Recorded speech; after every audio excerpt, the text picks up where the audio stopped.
I beg your pardon? Why was this win so significant to you? Well, every game is significant. That nothing changed. Obviously it was meaningful in a variety of different ways, and in particular because of young players that we have in our program, Kansas youngsters, for instance, seniors, who have never lost this particular ball game and didn't want to be the first to do it. So, yeah, has a variety of different positive meanings. Yeah. Take us through what's running through your head when you see Alex Delton run for that touchdown at the end. Well, just that we catch the snap on the extra point so we can get it through the uprights.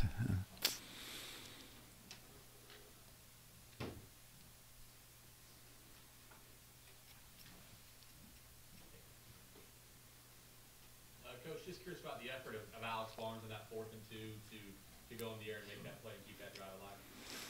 Well, I probably got 3 or 4 more yards if he stayed down and run it, but it just demonstrates, what every snap means to him, and he knew the significance of that particular snap, and he wasn't going to be denied. But he plays like that constantly. Every snap he plays that way. It just had some significant meaning to it today. Alex, great competitor, great competitor. Along those lines, he did eclipse 1,000 yards rushing. What does that say about his ability, given how much this offense has struggled, yet he still finds a way this year to hit that 1,000-yard mark? Well, just as I said, he's a tremendously fine player, and he's an excellent running back in regards to all facets of it. He can catch the ball, he can pass protect. Running the ball, I don't have to tell you anything about that. I mean, that's all evident. But you also have to realize that somebody's got to block for him. If you don't block for him, you're not going to get very many yards. He's not going to get, whatever it is, 1,000. If he doesn't have people up front that are getting their job done, and they certainly did well today. Also, it's the second straight week you've had some struggles on special teams. Is it starting to get really frustrating just seeing those mistakes pile up? Well, I take dropping the extra point or a field goal snap. I mean, that's so unlikely. I mean, the youngster that do it twice in succession, and having gone through virtually his whole career here, never put one on the ground. So, yeah, that's discerning, and I think that's one of those things. Sometimes that things happen, then you start to worry about it, not get it out of your mind, and whether that had an impact today or not, I don't really know. Some other things, we had that sky kick that at the beginning of the second half, the ball hit the ground. That wasn't, it's just again we've got to do a better job of understanding where to be, and that's coaching. That's not the players. That's me being able to get guys up in the right position to be able to catch those things, and we've playing back there with a young guy that really hasn't been back there before, and so it certainly can't fault him. So. How much was the offensive play calling affected just by the health situation that you have at quarterback right now? Well, I don't know that we can't be afraid to play. You got to play. I have. There isn't a snap that we have where your quarterback, or very few anyway, where your quarterback might not get hit. You can just turn around and hand it off every snap, but that probably wears pretty thin over a period of time. So, it concerns you, but not a whole lot we can do about it. What seemed to click for your offense in the second half, moving the ball down the field there and, of course, getting 3 touchdowns? Well, I think, just some consistency in what we're doing, and in a variety of different ways. Not getting the penalties. I mean, we had some other opportunities earlier than that and got penalized when we shouldn't. At no time should we, but nevertheless, penalties hurt you. Lost yardage plays. We had some lost yardage plays that we shouldn't have had. Just take your pick. There's a ton of things that you can boil it down to execution or a variety of other things as well. Getting the right things on the field, the right calls on the field, ton of things.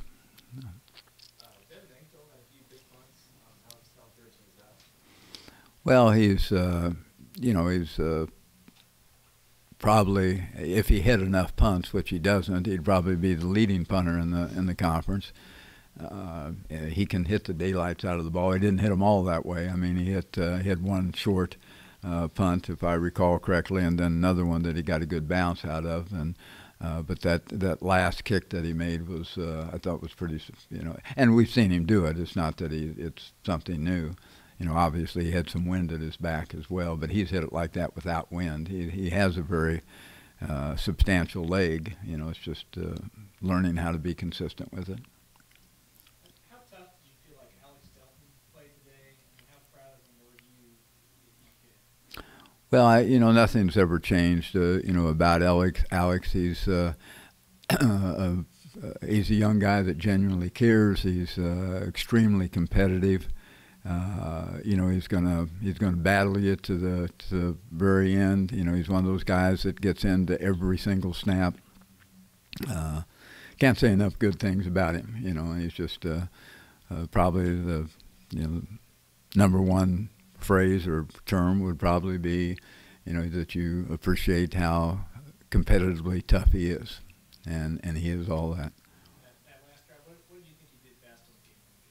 What? Say it again. What did you think he did as quarterback best on that last game? What did he do best? Well, just what he always does. Just being tough, making sure that and when I say tough, he's physically he's a tough young guy, but mental toughness to play that position is so important, and that's true when you're throwing the football, when you're making decisions about what to do, when you're running the football, making decisions whether you're going to be the guy keeping it or not. He's got a lot of choices on his plate, and it takes a tremendous amount of mental toughness, and that's just the way I envision him. And when I ask about him, that's what I'm normally going to say. My numbers could be off a little bit, but I didn't count a design quarterback run for Alex in the first half and then 13 in the second half. Was that something you guys just saw that presented itself in the first half and wanted to adjust to, or just more of a coincidence? Well, it's something that we didn't get very heavily invested in and needed to, and that was that's kind of the nature of what we do. So we can't get too far away from things that we do. Coach, ordinarily, K-State games, K-State's had at least 30 points, and winning. You've won the last 10 games now. What was going through your mind when you saw Benders dropping back to pass and the ball coming out of his hands? The ball going loose to recover the fumble. What was going through my mind is whether or not we were going to land on the ball or not. Because the ball, it scribbled around there quite a bit, and I wasn't sure whether we were going to come up with it or not. That's all you're thinking about is what's in the moment, and where we go from there, and how we're going to have to get lined up if it ended up being either called an incomplete pass or they recovered it. You just have to be thinking along those lines. So. You feel fortunate today to come out with the win with the way KU played? Well, I think you're always fortunate to win if you do. I don't.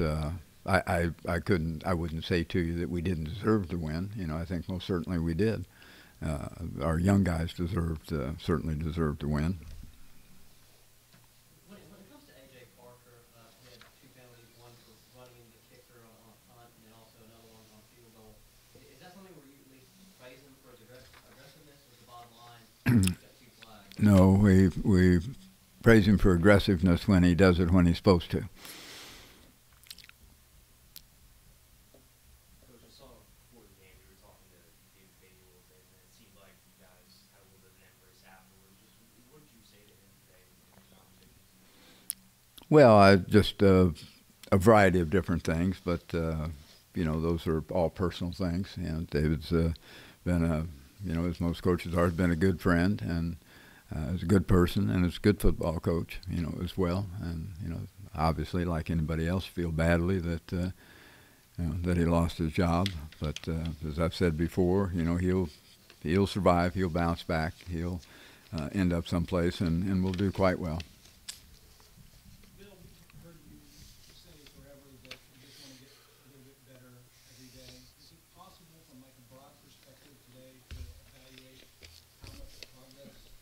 made in this game?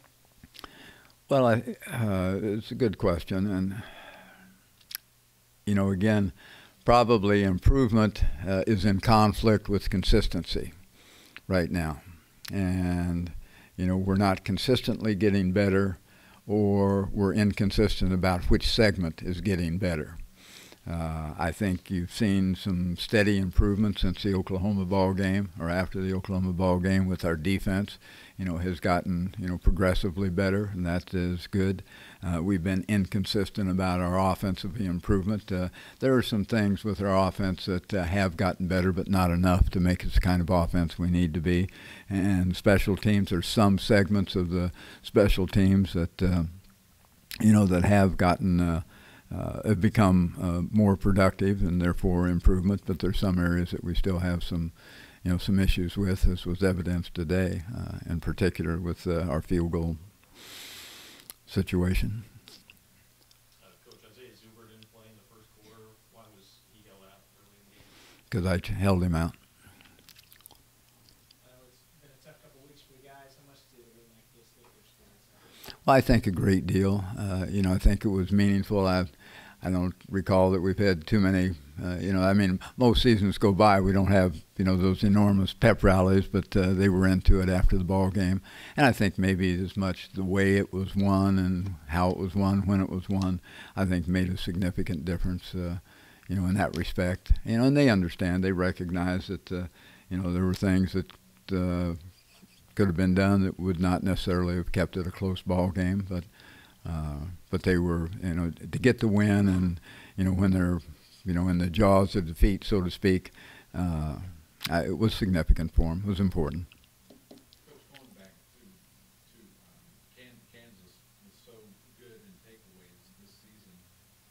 We talked about that earlier this week, but maybe how was the nature of the play calling today maybe reflective of their propensity to be able to turn over the ball? Well, that's turnovers are, at least as from my vantage point, from an offensive perspective, turnover is not about the defense; it's about the offense. Either when they talk about creating turnovers, the offense creates turnovers. That's the way I see it, and so we have to be able to do whatever it is we do and still maintain possession of the ball, and that means making quality decisions. And having good vision without me explaining that, with our quarterbacks, and making sure that we are protective of the football with the right fundamentals and techniques with running backs and receivers and quarterbacks when they run it. So, it's not about somebody creating if we have a turnover, somebody else didn't create it. We did, unless somebody gets blindsided, the quarterback in the back, which didn't happen today. So, yeah. We ask questions about the team, Coach, but you haven't lost to KU in Manhattan since 1989, your first season. Just what does this mean to Bill Snyder? Well, I don't. As I've said so many times, every ball game is equally significant.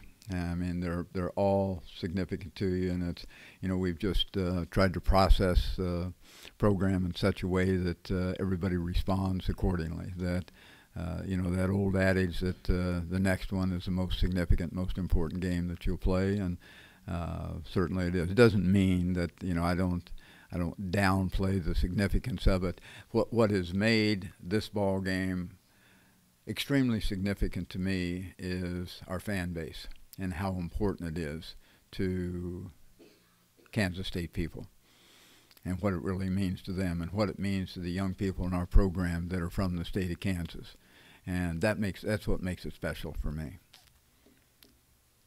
I want to ask about the long play by KU that was negated for holding, and then they got a second penalty for what they call a player for KU basically kicking the flag, because he picked it up and ran with it and then tried to hide it. You've been around football for a long time. Have you seen a similar play to that? I have not, no. When you heard about it, I watched it. I saw it. I was somewhat amazed. you're smiling, obviously. Did you think it was a bit comical? Oh, I don't think there's a whole lot that's comical during the course of a ball game for me, but you know, at this moment, it is. Yes. Anything else? Last one here. Coach, you referenced the fans. Just going to ask about them again. It's been a rough season, of course. It's 20 degrees outside, and the place is pretty much full. What else would you say to them about what they meant to you today? Well, nothing that I haven't said, you know, hundreds and hundreds of times. I think we have a unique environment. We have amazing people that support the university and our athletic program and our football program. You know, and there's evidence of it as you can go all the way back to whatever that was, the previous decade or the previous century, for that matter. I mean, they never cease to amaze one. And when I say one, I'm talking about you all. It doesn't surprise me at all. You know, I mean, I just know the kind of people that we have that are true Kansas State people, and you know, they're genuine, they're caring, they're there for you. And very much appreciated.